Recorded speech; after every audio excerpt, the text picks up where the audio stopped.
Rain slammed against the library doors as Nora's papers scattered across the steps, and the stranger who caught them looked at her like he already knew her scars. "I used to believe in love," she whispered. "Then let me help you believe again," he said. Before we dive in, make sure to hit subscribe, tap like, and share this video. The more voices we reach, the louder these stories become.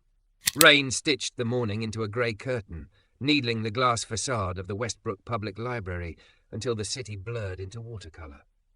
Nora Vale pressed her palm to the cool pane and watched her breath fog the reflection of a woman she barely recognised. Thick, curvy, late-20s, auburn hair scraped into a no-nonsense knot, blouse straining slightly at the busts he'd spent years hiding under blazers. The green eyes looking back were clever and tired. She gathered her overstuffed tote, the strap biting her shoulder. Work weighed more than heartbreak, at least in daylight. She almost made it down the steps before disaster. A gust lifted the flap of her tote. Articles and hand-annotated pages burst out, skittering across rain-dark stone like panicked birds. She lunged, heels slipping. A body slipped into the storm's path before she did. Tall, broad-shouldered, moving with an easy precision that caught papers before the water could. "Hold up," he said, voice low and warm. Large hands, brown shore, pinned a stack under his jacket. "These look loved." "Abused," Nora muttered, crouching, curls escaping their prison. "But necessary." He looked up, rain purling on his lashes. He wore a faded black hoodie under a weathered work jacket, a tool belt slung low at his hips, jeans damp at the hem. A day's stubble traced a handsome jaw. His eyes were a deep, steady brown, the kind you could mistake for quiet until you noticed they were paying attention to everything. "What are they?" he asked, gathering another cluster, careful not to smudge ink that had cost her 3 coffees and 2 sleep cycles. "Research," Nora said then, because he'd earned more than a one-word answer. "Attachment ruptures, recovery windows, how people stop mistaking chaos for love." "That last part sounds like a public service." He slid the rescued stack into her arms, the move oddly intimate in its gentleness. "I'm Kade Boson." Nora. Her fingers brushed his, warm, calloused, and she felt it, not a spark exactly. More like a click, a small internal mechanism resetting. "You okay?" he asked. "You skidded there." "I'm fine," she lied, because vulnerability with strangers had ended poorly before. "Thank you. You saved me from rewriting half a chapter. Would have made a hell of a story about fate and soggy footnotes." His mouth tipped into a smile that was cautious and real. He shifted, and the tool belt clinked. "I'm meeting the head librarian. We're bidding on a remodel for the community room. If we get it, I can promise better doors for runaway research." She couldn't help it.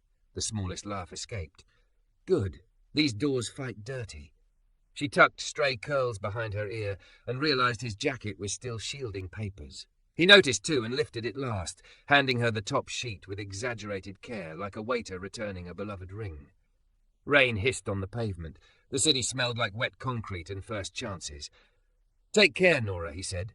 "Thanks, Kade." She said his name as if testing a bridge for weight. It held. He jogged up the steps 2 at a time. Nora gathered what remained of her dignity in her pages and walked to her car, skin prickling where his steadiness had brushed against her day. The apartment greeted her with the careful silence she'd curated since the breakup. Lamps on timers, dishes stacked, a couch that remembered the outline of a lonely woman pretending to be busy. She kicked off heels, wiggled aching toes, and caught herself in the hallway mirror, a lush figure in a pencil skirt, lace bra peeking where a button had given up. She used to police her softness, iron it into lines men found classy. Andrew had liked that, liked how she shrank her presence so his could stretch. Andrew, adjunct turned associate professor, sharp suits, compliments like razor blades. He had adored her mind in public and carved at her heart in private. When she had found the text threads, late-night praise, "You're electric" in seminar, a photo she couldn't unsee, she'd understood with horrifying clarity that he craved novelty dressed as brilliance. She'd ended it, then learned the longer ending, how the body remembers betrayal even after the door closes, how the mouth says "I'm fine" while the ribs echo. She poured wine. She ignored the framed photo still face down on the bookshelf, because throwing it out would acknowledge that an object had the power to make or unmake her. She opened her laptop. tried to wrestle sentences that didn't want to be wrestled, and kept hearing a stranger's voice under the rain. These looked loved, not pitying, not patronizing, seen. On Wednesday nights, Nora volunteered at Haven House, a community centre wedged between a laundromat and a taqueria, where laughter and grief shared a parking lot. She ran a group called Rebuild, a 6-week circle for women who were relearning safety in their own bodies. She would arrive with worksheets and leave with the ache of other people's courage lodged under her sternum. That week, Haven House vibrated. Drill's word, hammers punctuated the hallway like heartbeat. Construction? She asked Paula at the front desk. Community room expansion, Paula said, sliding over a sign-in sheet. Some contractor donated labour. Handsome, quiet, too responsible. The useful kind of handsome. Nora smiled despite herself. Does he have a name? Bosun, like the ship guy. Nora's mouth went dry. She followed the noise. The community room had been a tired box. Today, daylight knifed through a half-open wall. Sawdust hung in the air like a blessing. 2 men hoisted a beam while a third steadied the ladder. And at the centre, Kade, sleeves shoved to elbows, forearms corded, mouth set in concentration as he guided the beam into its new home. He looked like a man translating blueprints into shelter. He caught her at the threshold, eyes warming. Nora, you promised better doors. She raised an eyebrow. You're delivering.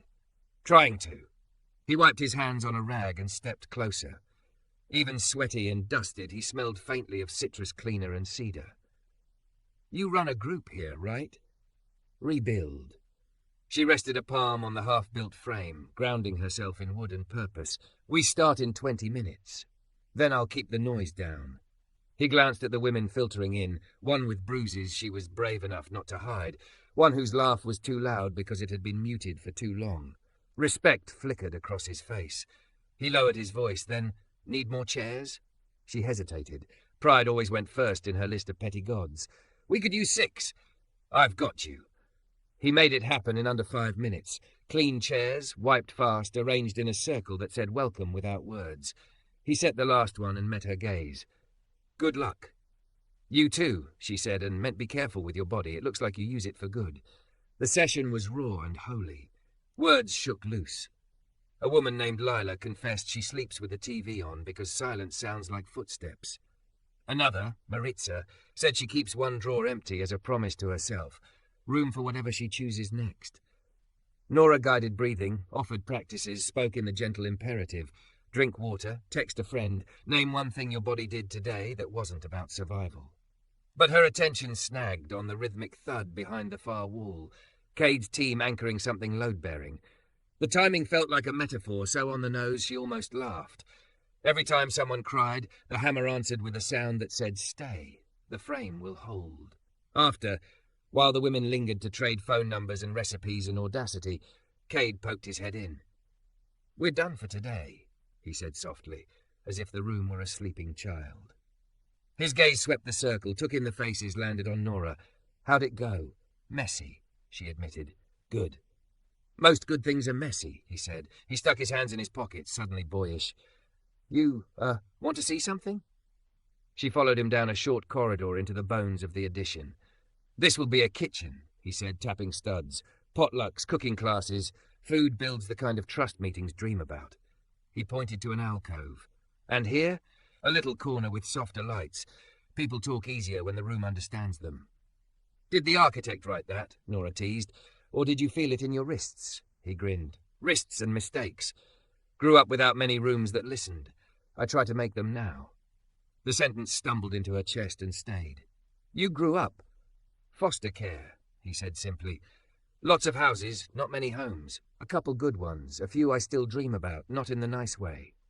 He shrugged, like a man who had decided a long time ago that truth wastes less time than shame.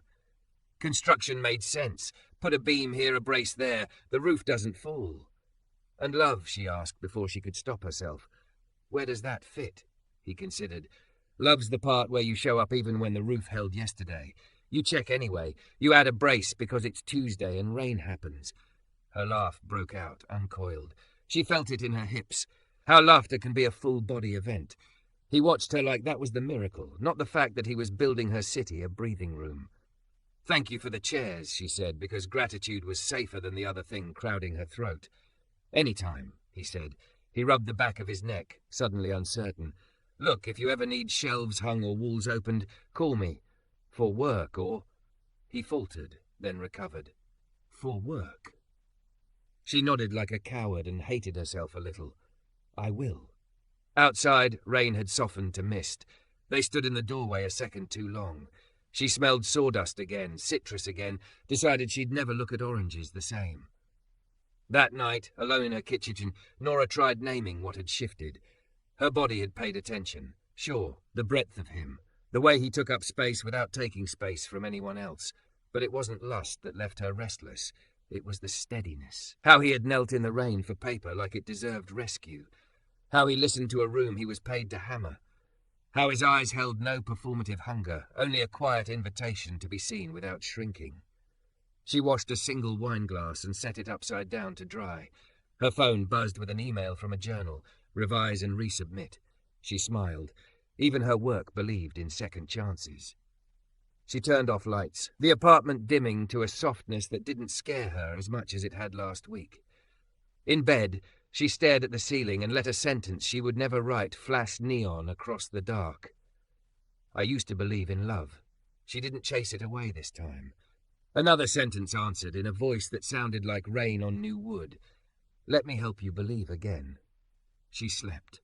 Somewhere across town, a man rinsed sawdust from his forearms and thought about rooms that understand people, and about a curvy woman who'd laughed like her body remembered how. The rain returned 2 nights later, hammering Nora's apartment windows as though the storm wanted in. She lay on the couch, surrounded by folders, half a bottle of wine at her feet, television humming a documentary she wasn't listening to. Her curves pressed into the cushions. The body she spent years disciplining with diets and Spanx spilling free in leggings and a loose sweatshirt. She'd lectured women about self-acceptance, but when the lights went low, she still fought shadows in the mirror. Her phone buzzed, an email reminder from Haven House. Next week's rebuild session needed an updated outline. She sighed, opened her laptop and tried to draft something coherent. Nothing came. Only the memory of Kade's steady voice, the way his eyes had softened when she laughed. He had looked at her like she was something more than the sum of her scars. That was dangerous territory. She slammed the laptop shut. The next Wednesday, she dressed in a fitted black dress that hugged her waist and hips, telling herself it was professionalism. She caught her reflection on the way out and cursed. This wasn't about professionalism. It was about him. The thought irritated her enough that she considered changing into something loose, but she didn't. At Haven House, the sound of saws had quieted. She found Kade kneeling near the new doorway, aligning baseboards. His shirt clung to his back, damp from effort. When he looked up, his grin was easy and unguarded. "Professor Nora, you clean up nice." "It's just work clothes," she said too fast, tugging her cardigan tighter. "If that's work clothes, then I've been underdressing my whole life." He rose, towering, and for a beat the air between them felt thick. Then he stepped aside, giving her room to pass, as though he knew pressure could break something fragile. The group that night was heavy. A woman named Janice described how her ex still called every Sunday, disguising threats as nostalgia. Another, Rosa, admitted she'd started believing maybe she deserved the pain. Nora's throat tightened, but she kept her voice calm, coaxing, drawing strength from the circle.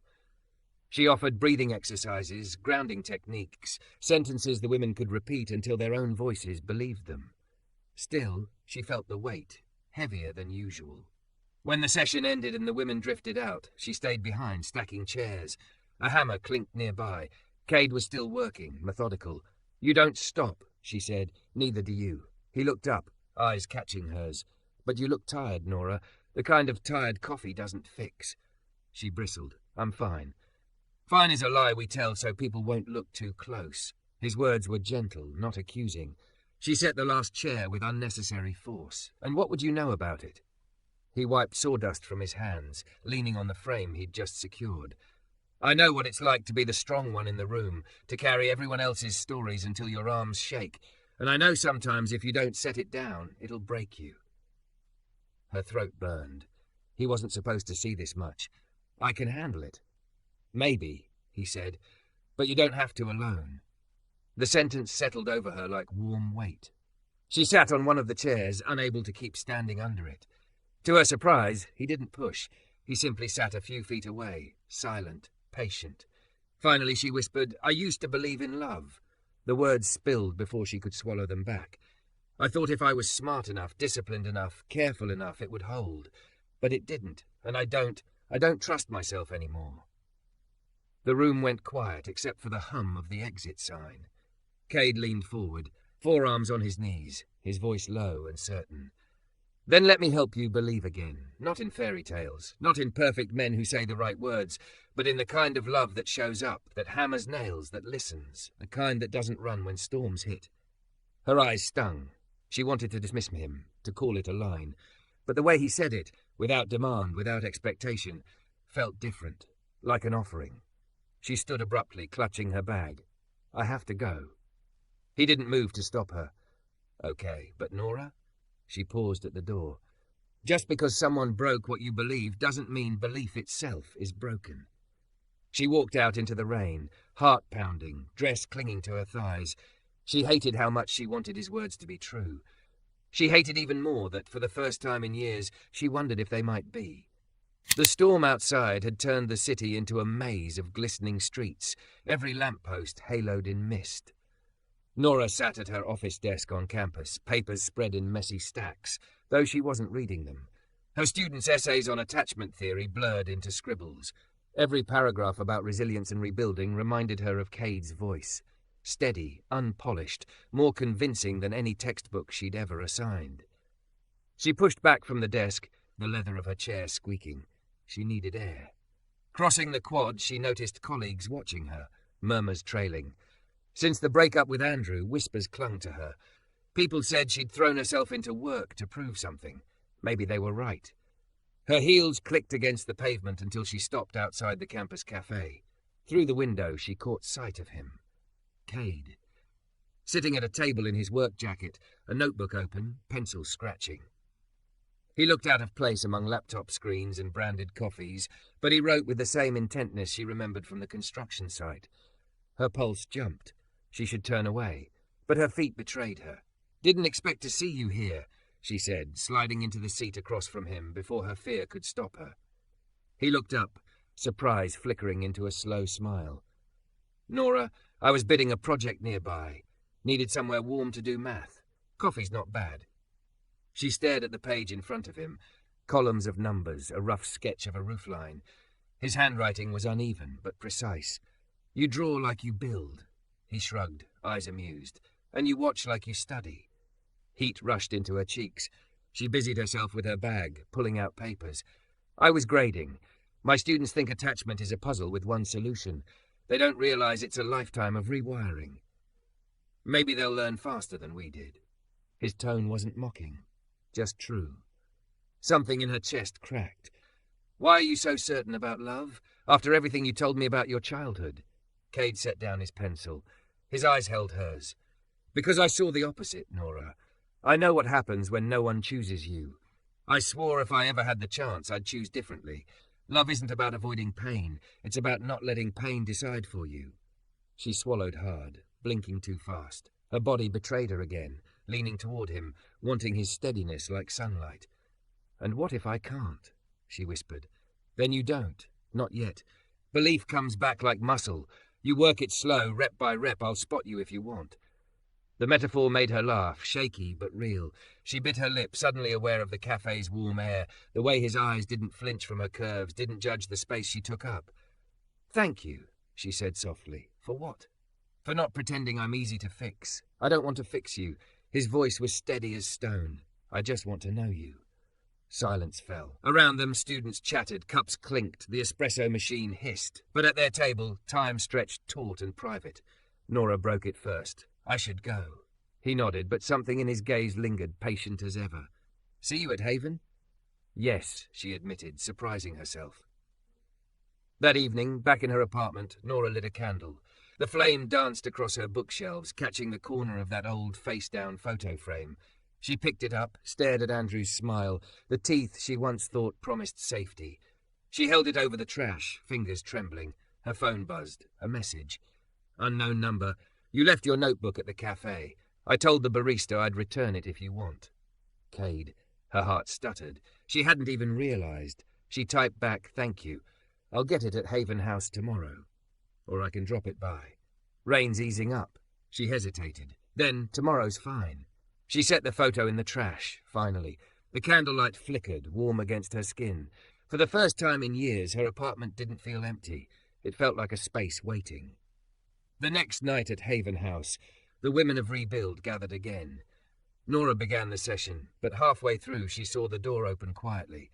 Kade slipped in, notebook in hand, setting it on the table with a nod. He didn't stay, just left as silently as he came. But the women noticed. "Who was that?" Rosa asked, curious. "A contractor working on the centre," Nora said quickly, cheeks heating. "He looked at you like you mattered," Janice said bluntly. The group chuckled and Nora's blush deepened. She tried to redirect, but the words echoed long after, like you mattered. That night she sat on her couch with Kade's notebook in her lap. Between the numbers and sketches, she found something unexpected. Words scribbled in the margins. Short lines, thoughts like half poems. Every wall can fall. Every roof needs trust. Build slow, build strong. Her throat tightened. She closed the notebook gently, pressing it to her chest. The rain outside had stopped, leaving the city clean and new. The following Saturday, Haven House buzzed with unusual energy. Volunteers filled the parking lot, unloading wood and paint cans, while neighbours brought casseroles and coolers. The community kitchen project was nearly complete, and Kade had organised a block-wide effort to finish in one day. Nora had told herself she was coming to help with paperwork for the women's group, but the truth sat heavy in her chest. She wanted to see him. She wore jeans for once, hugging her curves in ways she normally hid beneath skirts. A soft sweater draped over her, warm against the morning chill. She told herself it was practicality. But when Kade spotted her across the lot, his smile widened, and she knew the lie. "Didn't think you'd trade your books for a hammer," he teased, handing her a pair of work gloves. "I'm versatile," she said, sliding them on, though she had no idea how to hold the drill he pressed into her hands a moment later. He leaned close, guiding her fingers around the handle. His chest brushed her shoulder, solid and warm, smelling faintly of cedar and soap. "Like this. Let the drill do the work. You don't have to force it." Her pulse hammered harder than the tool when she pulled the trigger, driving the screw into the wood. The board held steady. Kade grinned. "Natural. More like lucky," she muttered, but the corner of her mouth curved. Hours slipped by. She worked alongside teenagers, retirees, single mothers, and neighbours who treated Kade like family. Everywhere she looked, he was there, lifting, teaching, laughing, checking on others before himself. When the sun peaked, the kitchen walls stood painted in fresh cream, and the air smelled of sawdust and chili from the crock pots someone had plugged in. During lunch, Nora sat with a paper plate balanced on her lap. Mrs. Thompson, an older volunteer, leaned over conspiratorially. "That man's been fixing this neighbourhood since he was barely old enough to rent a truck. Don't let him fool you with the quiet. He's all heart." Nora swallowed a spoonful of chili, too hot, too fast. "I'm just here to help with the women's group." Mrs. Thompson smiled knowingly. "Sure you are." When the meal ended, Kade found her carrying chairs back inside. He took half from her arms without asking, their hands brushing. "You fit here," he said simply. Her throat tightened. "I'm not sure I fit anywhere lately. Then maybe you need new places." He set the chairs down, turning to her. "Or new people." The words hung between them. Nora's body betrayed her, leaning closer even as her mind screamed caution. "Kade?" He didn't press forward, didn't trap her. He just held her gaze. "You don't have to say anything. I just want you to know I see you. Not your papers, not your title. You." The honesty broke something in her. She left before she cried in front of him. That night, she couldn't sleep. The old lies battled the new warmth inside her. Andrew's voice echoed in memory. "You're too analytical, too cold. No one wants to be studied." But then Kade's words returned. "I see you."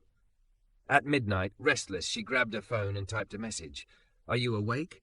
His reply came seconds later. "You okay?" No, but I don't want to be alone with it tonight." There was a pause then. "I'm outside your building. Been driving past after jobs sometimes, hoping you'd call." Her heart stopped. She pulled on a coat, hurried down the stairs, and there he was. leaning against his truck, hands in his jacket pockets, eyes lifting to hers like he'd been waiting all his life. She froze. He didn't move closer, didn't assume. "I don't know what I'm doing," she admitted, voice shaking. "You don't have to," he said. "We can just sit." And they did. On the hood of his truck, side by side, watching the rain blur the city lights. After a long silence, she whispered, "I used to believe in love." He turned his head, eyes steady. "Then let me help you believe again." The words landed in her chest like a key turning. She closed her eyes, tears slipping free, and when she opened them, he was still there. Still steady, still waiting. She reached for his hand. It was warm, calloused, anchoring. For the first time in years, she let herself hold on. Over the next weeks, they found a rhythm. Coffee after his morning jobs, quiet dinners after her classes. He taught her how to use a level. She taught him how to recognize attachment triggers. They laughed over burnt pancakes in her kitchen, and when his rough palm cupped her cheek, she didn't flinch. But the world noticed. At the university, whispers sharpened. Colleagues raised eyebrows. Her department chair reminded her of professional optics. Meanwhile, some of Kade's clients teased, wondering if a professor from uptown really understood their neighborhood. One evening, sitting together in her apartment, Nora voiced the fear gnawing at her. "What if we're too different? What if this doesn't work outside these walls?" Kade leaned back, studying her. "Differences can build strength, Nora. Wood and nails aren't the same, but together they hold up homes. Why shouldn't we?" She laughed, shaky, pressing her forehead to his chest. "You and your damn construction metaphors." "They're true," he said, wrapping his arms around her, pulling her curves tight against him.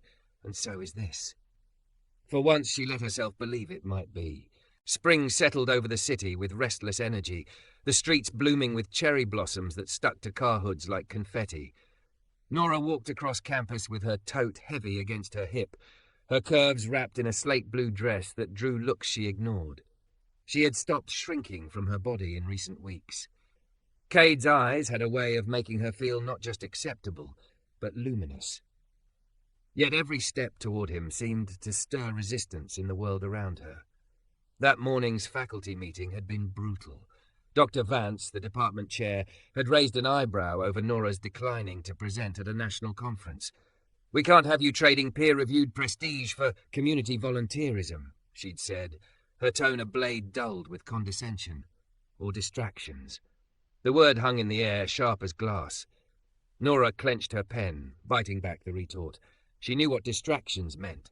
Everyone in the room had seen her with Kade.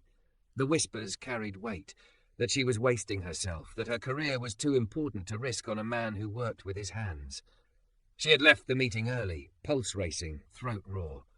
By the time she reached her office, Kade was waiting outside, leaning casually against the wall, arms crossed. Students walked by and stared. He didn't seem to notice. "You're early," she said, unlocking the door. "You sounded off in your text." His voice was quiet, steady. "Thought you could use company." She closed the door behind them and leaned against it, exhaustion pooling in her. "They think I'm ruining myself, throwing away everything I've built." Kade studied her face. "Are you?" The question jolted her. "What do you mean?" "Are you giving up the parts of you that matter most," he said, stepping closer, "or are you just finally choosing what matters to you instead of them?" Her eyes burned. She wanted to be furious at him for cutting so cleanly to the truth, but instead her body softened, curves leaning into his chest as though gravity knew better than pride. "I'm scared," she admitted. "Me too," he said, "but scared doesn't mean wrong. It just means the choice matters." The following week tested them harder. A prestigious East Coast university emailed Nora with an offer, a research position that would skyrocket her career. Higher pay, national recognition, and an escape from the whispers. All it would cost was everything she had begun to build here. Her group at Haven House, the fragile trust of women who looked to her, and Kade. She sat on her couch that evening, contract glowing on her laptop screen. Kade was across town, working late on a community housing project. Her phone buzzed with his name, and she nearly let it go to voicemail. But she answered. "Hey," he said. His voice carried the scrape of exhaustion, but also warmth. "How's your night?" She stared at the contract. "Complicated." He was silent for a moment, then asked, "Do you want me to come by?" Yes, she whispered. 20 minutes later, he stood in her doorway, boots damp from rain, jacket smelling of sawdust and spring air. She gestured to the laptop. They want me in Boston. He scanned the screen, then looked at her. And what do you want? Her chest tightened. I don't know anymore. Yes, you do, he said gently. You've known since the first night you stayed late at Haven House, since you laughed at a bad construction metaphor. You know. Tears blurred her vision. If I stay, I risk everything I've worked for. If I go, I lose. Me. His tone wasn't accusing. Just steady, as always. Not just you, she said fiercely. The women, the community, myself. He stepped closer, cupping her cheek in his rough palm. Then choose the self that feels whole. Not the one they approve of. I'll be here either way.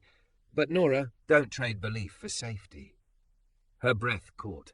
She leaned into him, their foreheads touching, the hum of the city outside muffled by the thunder of her heart. She closed the laptop without signing. Weeks later, the Haven House kitchen opened with a celebration. The room was alive with music, children weaving between tables, women from her group laughing without fear. Nora stood at the front, addressing the crowd, her curves draped in a crimson dress that shimmered under the lights. This space, she said, voice strong, is more than walls and tables. It's proof that healing doesn't happen in isolation. It happens when we risk connection again, even after pain. When we choose to believe, together. The applause rose like a wave. She caught Kade's eyes across the room, his smile steady, proud. Later, in the quiet of the garden behind the centre, he pulled her close, his hands firm at her waist. You chose, he murmured. I did. Her lips brushed his. And I'll keep choosing. They kissed under the string lights, and for the first time in years, Nora didn't feel like a woman performing resilience. She felt like a woman living love, messy, terrifying, radiant. And as Kade's arms closed around her, she believed again.